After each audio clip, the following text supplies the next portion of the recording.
What is going on, you guys? Welcome back to the channel. And it's wonderful that the days are getting much warmer. Ice is now melting outside and the summer is just next door.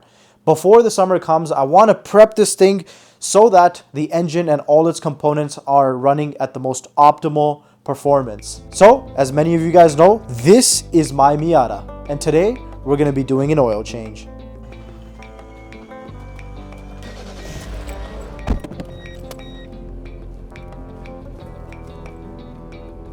I'm going with the Mazda genuine oil filter. I recommend you guys go with the same thing or anything better. They're not that expensive, pretty much the same price as any other filter. As per the oil, I'm going with 5W30. Mazda recommends 5W20, but I think that the thicker consistency of 5W30 is going to be a little bit better for those morning cold starts, and you're not going to really damage your engine by just going a grade up.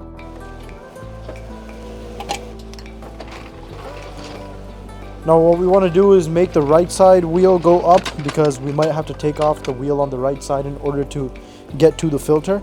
You don't have to take the wheel on the left side. I mean, if you have two of these stands, then sure, you can make it easier for yourself and just have both of them up, but I don't think you need both of them up. Alright, so now that we have our stand in there and the jack is there just for safety, I mean, it should be the other way around, but still, whatever. I just don't trust one stand because the Miata is so small. I have both of my wheels off the ground, and then we'll just go down and remove the drain plug. Before we remove the drain plug, one thing that you want to do is open up your hood, and what'll make it easier is if you remove the cap where you're going to be putting your oil. Okay, just place it like that. Get your dipstick out just enough that it's sticking out to let the air pressure out. That's all. All right, guys, so we're underneath the car right now. I'm just going to show you guys where the drain plug is. Don't be confused by this little plate over here. Right behind it is your oil pan, and this is your plug. This is a 17mm bolt, so get your 17mm socket and start unscrewing this thing, but make sure you have a tray that collects all your oil first and then drain all your oil out. I've loosened it. Now I'm just going to untie it and make sure you have your hand out of the way. I should have been just wearing gloves, but I don't know what the fuck I'm doing. So, not yet. Not yet. Oh, right there. Alright, so let's get this thing draining for I don't know how long it takes, maybe 5 minutes. Let's just wait 5 minutes, and then after that, we're going to change our filter.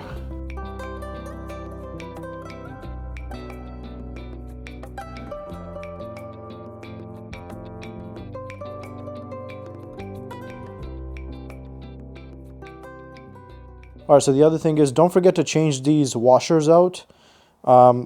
They're not that expensive. You just, every time that you do an oil change them out so that it prevents oil from leaking, especially from this area. So once you've drained all your oil, just go ahead and wipe off this thing nice and clean, and then you can put the nut back in, of course, with the new washer. And then we can worry about the filter after. Now it's all the way in, and make sure it's tight. Get your 17mm socket and just tighten it.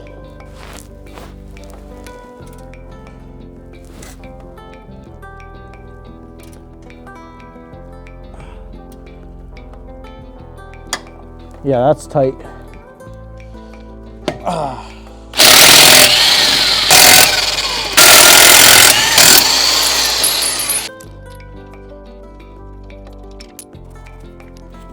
Oh, I could literally pay somebody 20 bucks to do this shit, but I want to make content. I want to make videos. Learn. Take the wheel off. Look at this wheel. I mean, the thread, it's still got just enough that I could like use it for one day at the track. And then after that, that's it. We gotta change these tires anyways. I was hoping to change them by April, but maybe it's gonna be a little bit later than that. Maybe May, June, you know, after I take them to the track, at least one nice hot day in the spring. After that, we're gonna change the wheels and we're gonna change the tires. So stay tuned for that. Now that we have everything exposed, this is the filter all the way in there, this white thing. And we need to take that off. It's also right there, that white thing right there. The only other way I could do this is by taking it off with this thing. I really don't know how I'm going to, because I have such limited space. I don't want to knock this shit over. And then boom. So as you can see, my tool is over there. What you're gonna do is pretty much just tighten the teeth of this tool around your old filter, and you're gonna untighten it. Obviously make it go counterclockwise. Once it's like, you know, a full turn or like half a turn loosened up, then you can just go in from the top over here. You just want to, by your hand, untie it, because you've already untightened it with that tool, and then it's going to easily come off. Once it's off, you obviously let some of that thing drain if it is draining. Otherwise, you're just going to clean it up with your towel and then put the new filter cap on. There we go. This is the old filter cap. This is the new one. Now, before you install this one, just get some oil and put it around the ring of the new one. But obviously take off this plastic and then do it. I would suggest you go from here and then screw it on, because you can actually see shit properly. You can go from the bottom too, whatever you feel that is more comfortable. And then eventually tighten it properly with either this or just hand tighten it, but make sure it's sealed good. All right. This is gonna be hard to see. Almost definitely gonna be harder to do. Fuck it. All right, it's pretty bright outside, but over here, you definitely need a flashlight. So that's the filter cap right there. You just pretty much want to screw it back in. This is the hole that I went through right here. This is just enough space for one hand to go through, and I obviously couldn't record it while doing it at the same time. Make sure that it is completely tight. If you don't think that it's tight enough, just get your tool, make sure that it's a good twist in one turn and it's tight enough in that one turn so that you're not damaging it any further with those teeth over there.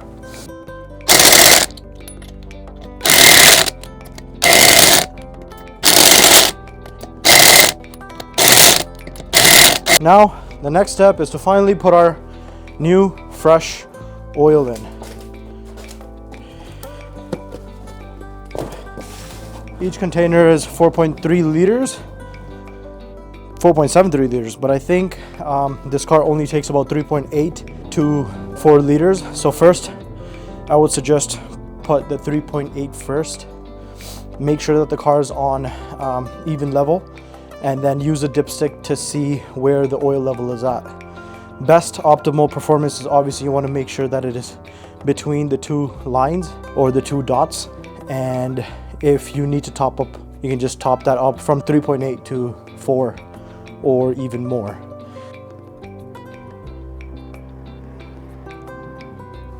Let's see how much oil we have left. 2.5 liters. Yeah, we still got a long way to go. Holy shit. I need a bigger funnel. I think I have a bigger funnel.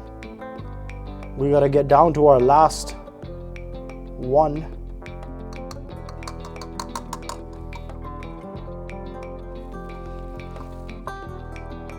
All right, there you have it, guys. So finally the oil change has been done. What we want to do is just turn on the car and let it run for a while. We want all the fluids to, you know, get in and out of the whole system. And then we're gonna quickly test it out by taking our dipstick out.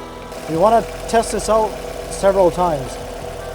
Not just once or twice, but you wanna test this out at least like 3 to 4 times. And boom, it's in the center. So I think we are good. We don't need to put that extra liter. You save it for next time. So that is how you do an oil change on the Mazda Miata NB 2004 model. So if you guys enjoyed this video, hit that thumbs up and don't forget to subscribe. I'll see you guys in the next one.